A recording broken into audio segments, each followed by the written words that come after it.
Thanks. Here's the training for your H45 HypOxystation. First, I'll go ahead and point out some of the components that you see here.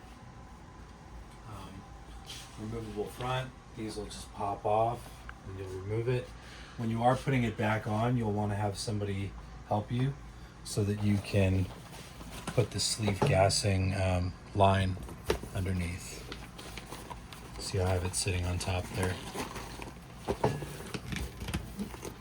So I'll take this off.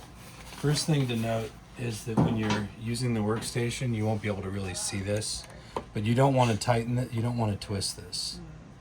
So this is going to go down and then you're going to follow into the workstation like that. So you don't want to be dragging the sleeve against this. Okay, cool, you got that.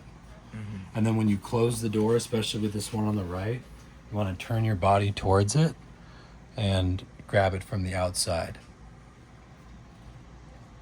so that you're not pulling at this gasket. And again, make sure not to rotate that. What you're hearing right now is the condensate pump for the automatic dehumidification system, which is in the back. Careful, you want to step over those. Okay, cool. What did you say about this thing again? So when you take off the removable front, which I guess I'll just do for you now.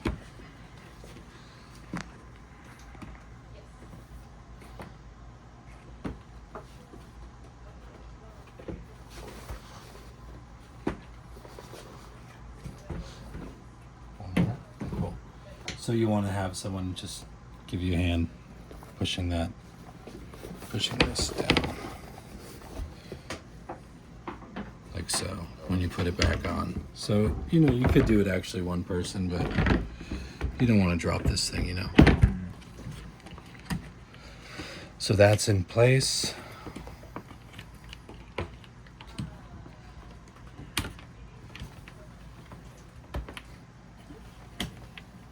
Cool. I'll show you a couple more components. So inside, you see you have the O2 cell there. The CO2 cell is in the back, or the infrared sensors behind that little cage. And then also you don't want to block this area. The humidification system is going to be pushing a plume of sterile steam right there, and so blocking it could cause some issues. We'll take you around this way. Here's where you will refill the reservoir with deionized water. When the alarm goes off, you'll fill it with 900 mils. Does it need to be autoclaved deionized water? Not necessarily, because it's going to be heated up to steam, so it's sterilizing itself right there at that point. In the back here you have the heaters. These are the tangential fans, which are circulating air throughout the chamber, 750 passes per hour. This is your dehumidification system reservoir, where you have a evaporative wick. Does that need to be replaced? It's recommended to be replaced every 6 months. I'd say maybe every year or so. It's antimicrobial, so. We just need to replace the wick, or? Yep, you'll just take this part out and replace it. And there is a spare part in there as well. The gas connections back here are quick connect. Here's the rocker switch to turn off and on power to the unit. If you do turn this off, it's going to clear the data.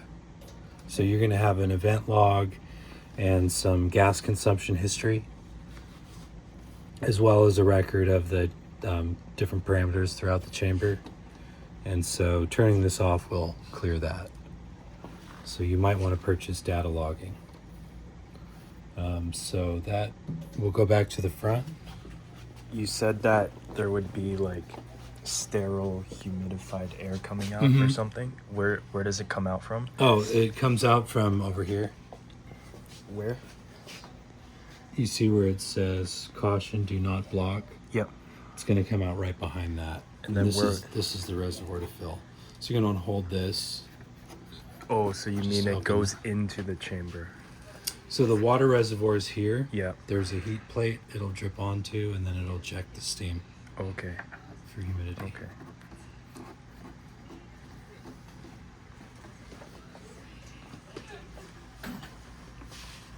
These sleeve ports just open like so. You want to get to a comfortable working area, and then before doing what I just did, so again, grabbing from the outside, and then you can get to the latch. Make sure not to pinch the sleeve. But before you go in, you'll pull a vacuum. Did I turn it off? Oh. All right, we'll just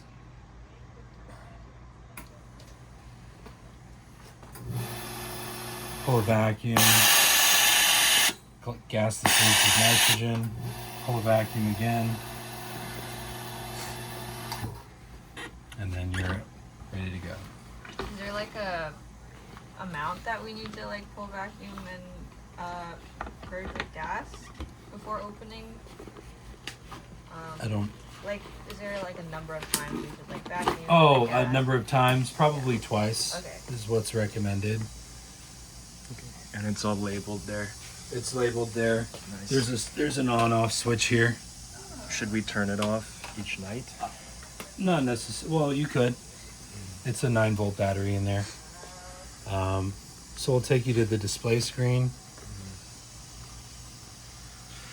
We'll just walk you around. So we'll turn the gas off since I have the cable gland open there. So user control heater, turn on for 1 second. Now you can see that the heater's on when the squiggly lines are red. These two are service items that you don't need to worry about. This is an audible alarm. There's the chamber's open, so there's chamber pressure issue. So we do recommend keeping this on when you're working with it. I just have it off at the moment. This is where you'll set the pin level. Your access level is number 2. Your code is 25,000.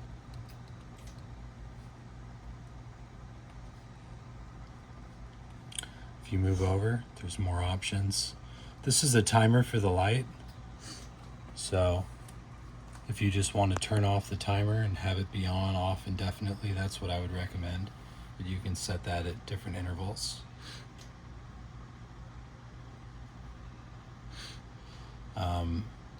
This is just a button to kind of give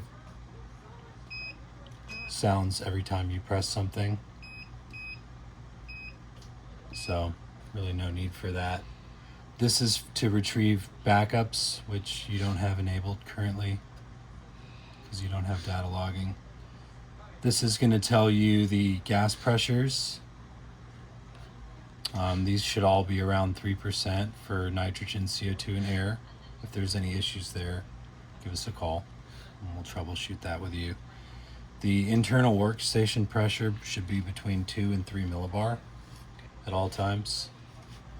If you ever did want to, some safety person came up with this. There's really no reason for it, but if your oxygen and CO2 combined percentage is over 20%, then it won't let you do that unless you hold this for 10 seconds.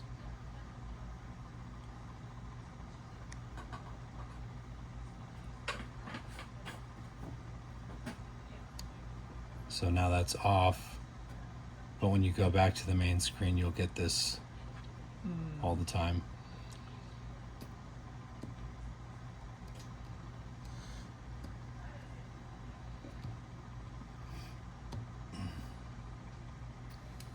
Okay, where were we?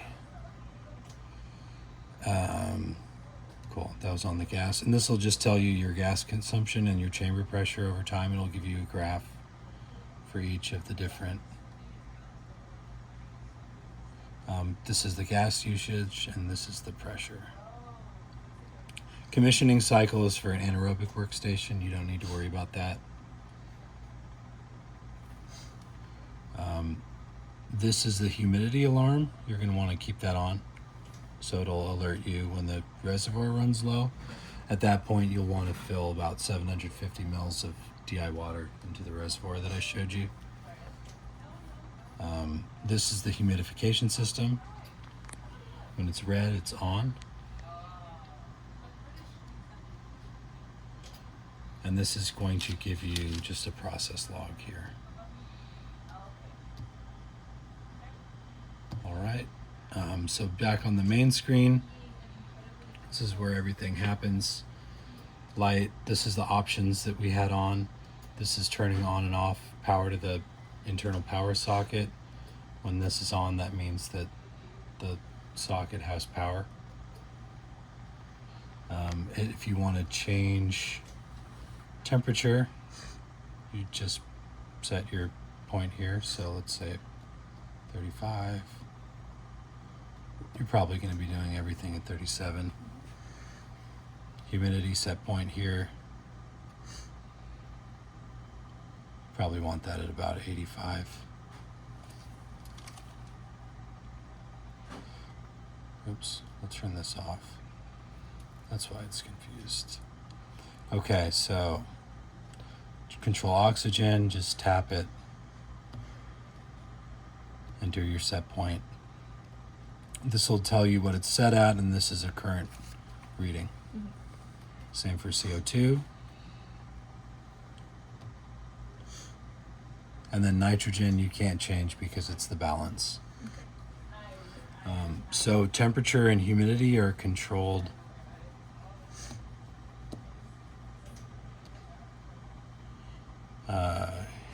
so that's where you turn humidity on and off.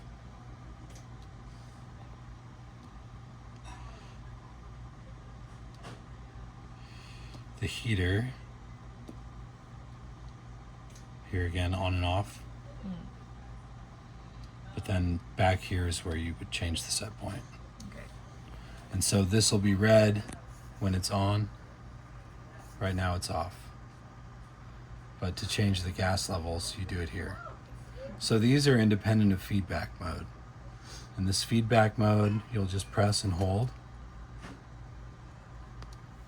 And so you see how it's dynamic now. That means that it's going to be regulating the gas. And when you see one of these red lights illuminated, that's when it's calling for gas. These little boxes will shine red. Okay. This right here is to turn on and off the gas. So if you want to take the front off or something like that, turn it off. You can do that. That way you don't have to turn off the tanks. We'll turn feedback mode back off. So again, feedback mode is controlling the gas levels based on your set point, and then temperature and humidity are turned on and off through the other screen that I just showed you. This little button on the bottom just has information. And there is also a user manual on your USB drive inside of here with some additional documentation. Another thing, when putting on and off the sleeves, it's important to go from the bottom up, because you don't want to be pulling the workstation down. That could be potentially catastrophic. I like to have the seam on the bottom as well. So this takes a little bit of force, but you want to just, all right, it's to be airtight. Get that on there, put that on the back ring. And there is an extra set of sleeves in your kit there.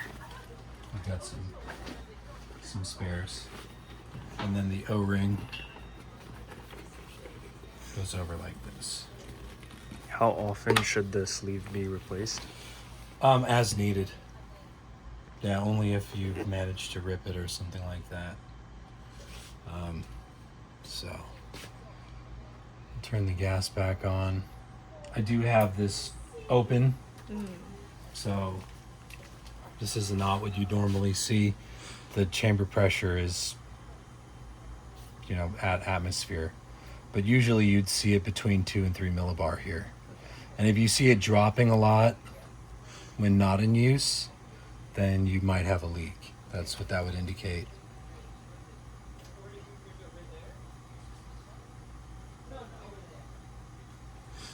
Where was I? Okay, cool. So this is the airlock.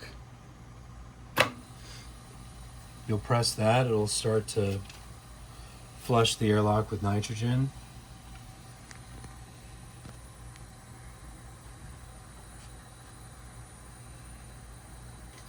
You can see there's a progress bar on the top.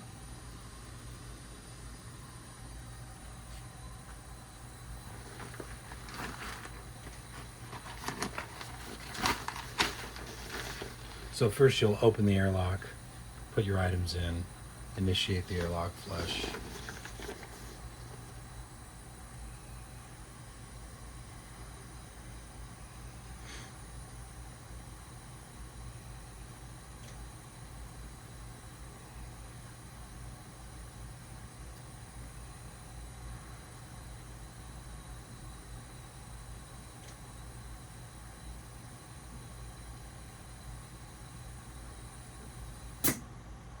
And now it's ready.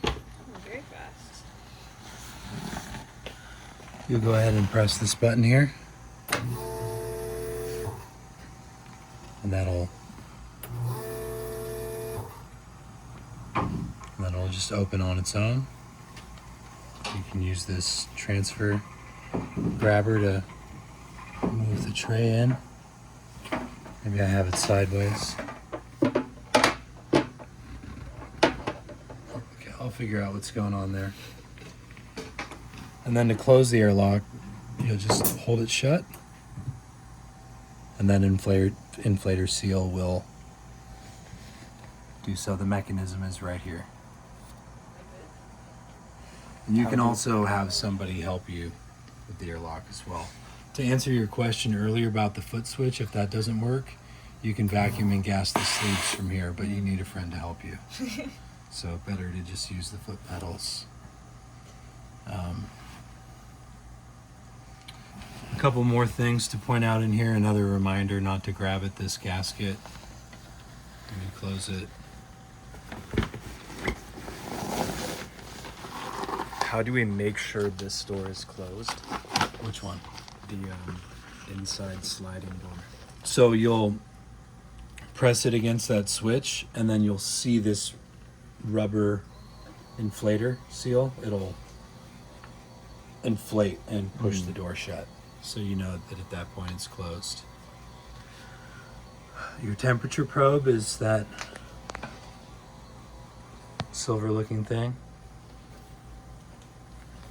So that goes over all the components. Do you have any other questions? Do you mind like showing what that little door over there This does? thing? Yeah. So this is a rapid entry port, and when we send you the longer tubing for the gas, we'll send you this. So there's typically a rubber seal in here. There's a flap, and then you can just stick your arm in. But it will introduce more air into the chamber than using this. So if you're going at really low oxygen profiles, then I'd recommend not using the rapid entry port Okay. pretty much at all. And also it will sort of attack the hair that's on your arm as well. So maybe use your lab coat. There's also some powder to help facilitate the sleeve cuffs. I'll show you how these work too. So these are already pre-assembled for you, but there's a rubber ring that goes around this plastic ring. So you put the sleeve on first, put this gasket on the back, and then the sleeve goes over it in the front. The reason you don't want this one in the front and this one in the back is that this will break down. It's sensitive to UV light, whereas these blue ones are not.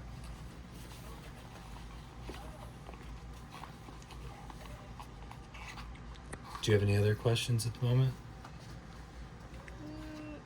So, for disinfecting like the inside of the station, do we just use that? You can use that. You can use, a lot of people use ethanol. Okay. I think 5% bleach is also suitable. Okay. So it's fine to keep a bottle inside. That would be here. fine. Will this With bleach, just keep it away from that inflator seal. is ethanol fine on that seal? I'd recommend not to spray anything really towards the airlock, if at all possible. But if you do have a spill there, then do what you have to do. I mentioned the humidity removal system. So on the other side of this the wall here above the airlock switch, there is a Peltier cooler, which is going to make that the coolest point in the chamber. Air is going to collect on this and sort of drip into that gutter, and then it'll go back into the humidity removal system. So is the And you'll hear that pump turn on and off every 30 minutes or so. So is the left side of the chamber warmer than the right side of the chamber if the the steam from the humidification system is coming from the left? That's a good question. So since we have those fans in the back that are circulating the air, it has a very low temperature gradient. So it's about 0.5 degrees difference any point in the chamber. Okay. So it's going to be very homogeneous inside. Will this small door open if the sliding door is open? It may.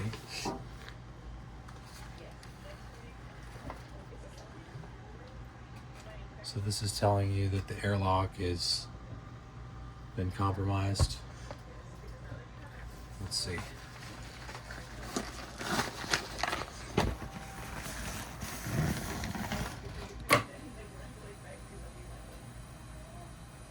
Nope.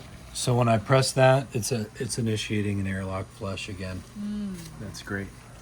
So yeah, they've thought of a lot of ways to This is good. to eliminate user error. Accidentally opened the airlock when it was aerobic in our anaerobic chamber. Oh, okay, and they didn't get very good recovery after that.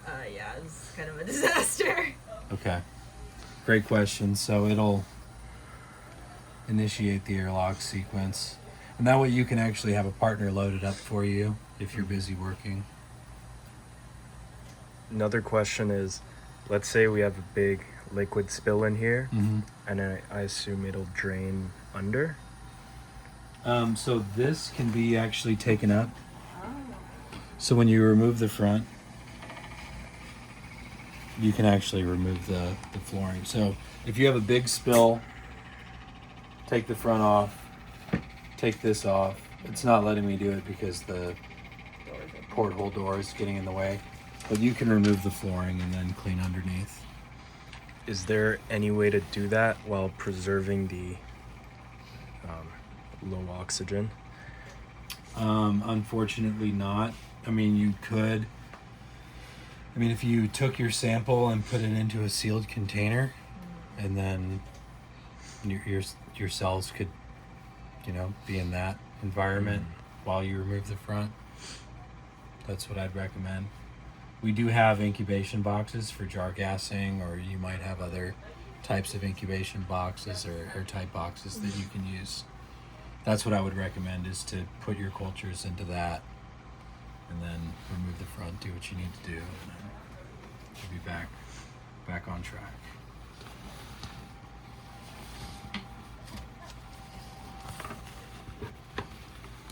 Any other questions at the moment? Is wearing a lab coat okay for this part, or would it be a bit rough on the material? Oh, about the actual cuff, I wouldn't worry about damaging this. And it's a fairly inexpensive repair part. You also do have another set with you. And so you can use this powder if you find this uncomfortable, to get the sleeves more adjustable to you. There are some notes about trimming the sleeves to your wrist. I would recommend against that. So just use the powder to make it easier for you if you are having a hard time with that.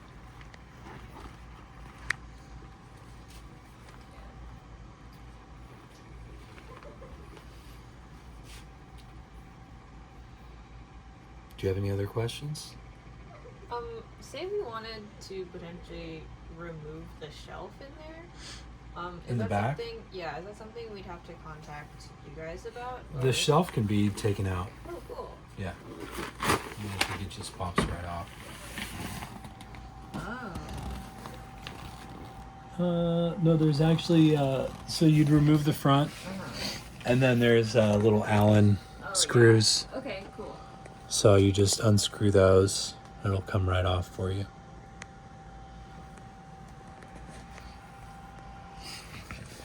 One more thing to mention is, I'm glad that we're doing this.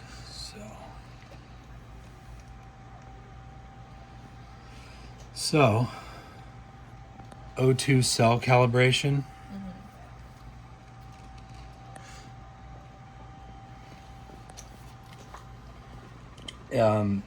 Every several months or so, you want to run a calibration of the oxygen cell. It has sort of steps that you take here. Exit feedback mode, which you can do from this screen. Close the O2 calibration cell. So you actually reach in here and screw this until it's pretty firm. But don't overdo it. So until you feel a good amount of resistance. Okay. And then at that point, you can press O2 calibration. What it's going to do at that point is introduce air above the chamber, have that flow across the oxygen cell. It works like a battery, so it does lose potential over time. That's why you need to do the calibration. So the O2 flows above the chamber, so you're not introducing more O2 to the inside Correct. of the chamber? That's why we Okay. that's why we take the O2 cell Oh, up perfect. above the Okay. chamber. And so it'll calibrate with just ambient air. Or from your gas tank, actually, I believe. And so then you'll you'll just follow the instructions here. Wait for the LED light to extinguish, which would be here. So close all calibration. Close calibration chamber. Press O2 calibration until LED light illuminates. So you'd hold this until that comes on. Wait for that to go off. And then press 20. So yeah, okay. So you'll do all of that with it closed. And by closed, we mean screwed up. Okay. So every 3 to 5 months? Every 3 months or so, or if you're going to be using very different concentrations of oxygen, I would recommend doing a calibration then. Okay. So if you're going to be going from 3% to 0.1%, that's when I would do that. And then after that's done, then you'll calibrate it 20.9. It'll use the ambient air. Wait for that to finish. Then step 7, open calibration chamber. You'll just give this a few turns until it's nice and loose. Did you get that? Just jiggles a bit. And then check to see that the set point is not changed. And then you'll know that you're calibrated and you can go back into feedback mode. Again, feedback mode is only regulating the gas levels, and the temperature and humidity are controlled on these screens. Okay. Humidity and temperature. Perfect.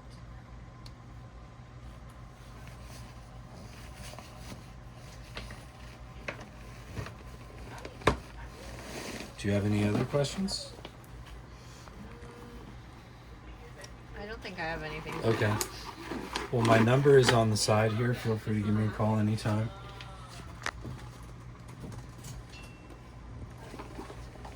All right, we have your business card. And you can also call into our office Okay. between 9 and 5 Eastern.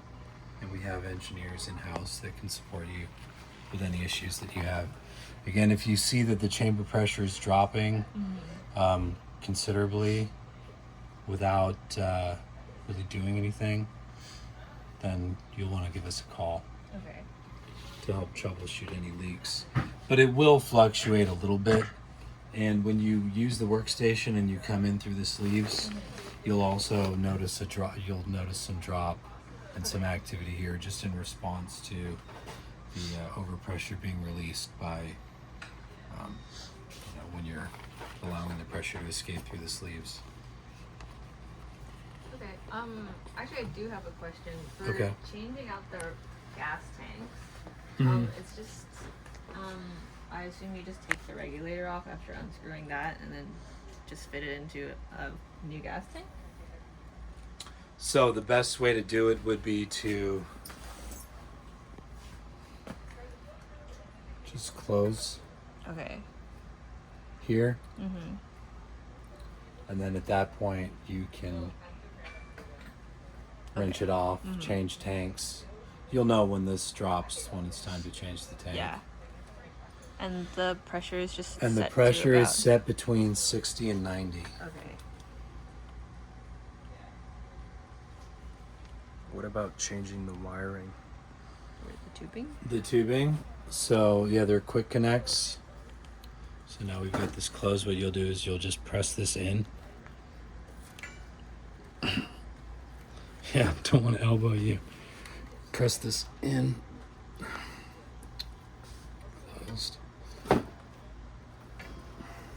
They have little like tools that you can use for this. But maybe have a friend if you want to. You want to pull that?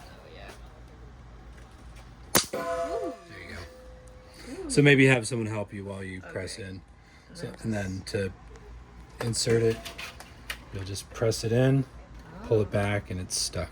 yeah. Okay.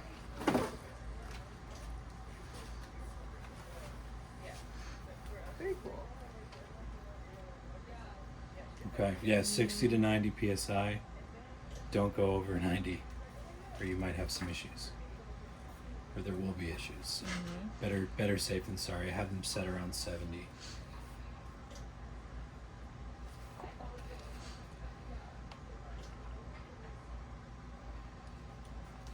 Cool. Okay.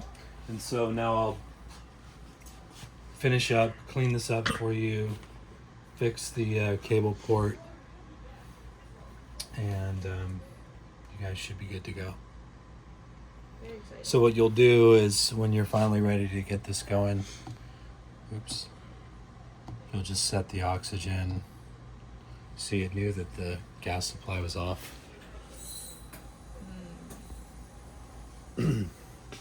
So what you'll do is just put your set point for oxygen, set point for CO2. Turn on your temperature and humidity on the other screen here and here. And then it will, once in feedback mode, it'll take about 10-20 minutes to get down to the levels that you set. Okay. And then you should be good to go from there on out. Okay. Thank you. 34 minutes. All right, cool. Well, I think Anything that else? covers everything. Very cool. Thank you very much. My pleasure.